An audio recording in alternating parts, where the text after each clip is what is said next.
Do you know of a stellar leader or an outstanding organization that deserves a proper shout-out? Nominate them for IBJ's awards. From 40 in their 40s and Women of Influence to Nonprofit and Healthcare Excellence Awards, we're celebrating rising stars, seasoned leaders, and organizations making a difference. Discover which programs are accepting nominations now at ibj.com/nominate. This is Inside Indiana Business Radio for the afternoon of Thursday, November 20th, 2025. I'm Alex Brown. Mark Worden, the CEO of Evansville-based Shoe Carnival, says the company's plan to change its corporate name to Shoe Station Group is less about rebranding and more about the evolution of the retail footwear industry. He said the company is growing where the consumer is headed. When our board approved changing the corporate name to Shoe Station Group, it wasn't about branding. It was about conviction.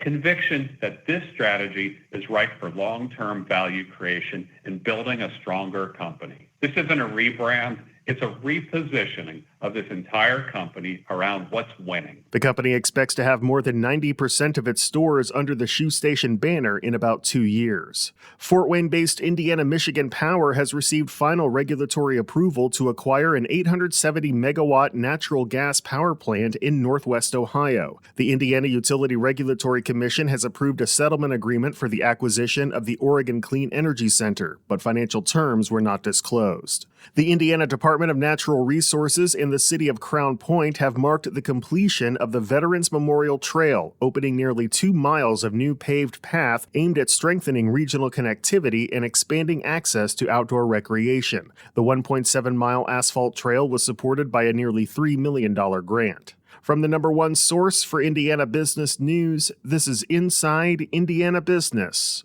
Radio.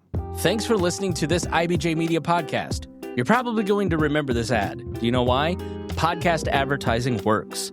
85% of listeners recalled hearing an ad during a podcast, and 70% of podcast listeners have acted after hearing an ad.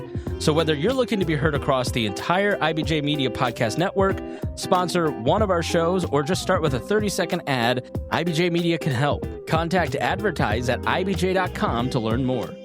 For decades, Hoosier governors and lawmakers have sparred over what can be done during a special legislative session. But state leaders are now confronting a different dilemma. Can the General Assembly legally ignore a governor's demand to convene? Indiana's debate reached a new breaking point Tuesday when the Senate chamber voted to adjourn until January 5th, rebutting Governor Mike Braun's call for a special session on redistricting. The Senate's decision to simply not show up appears to be unprecedented in state history.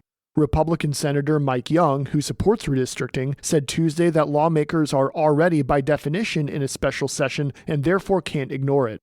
He told the Capitol Chronicle that the legislature must at least gavel in and out of the special session, even if redistricting matters are left untouched. But Senate President Pro Tem Roderick Bray, who leads the chamber, told reporters the opposite. Meanwhile, House Speaker Todd Houston offered only a brief response Tuesday when asked if he believes the legislature can ignore the special session call entirely, saying, quote, "We'll see if that's even necessary," end quote. Facing mounting resistance from his own party, Braun said he's now looking for ways to, quote, compel the Senate to act. The governor had no further details on what authority he believes he can use. The legislature previously planned to meet December 1st to take up President Donald Trump's wish for Republican-led states to draw more GOP-friendly U.S. House districts ahead of the 2026 midterm elections. Indiana's Senate Republican leadership has maintained the caucus lacks enough support to pass those mid-cycle congressional maps. GOP senators were split 19-19 with 2 absent in a vote to adjourn until January. The measure passed, however, with Democrat support. I'm Marek Mazurek for Inside Indiana Business Radio.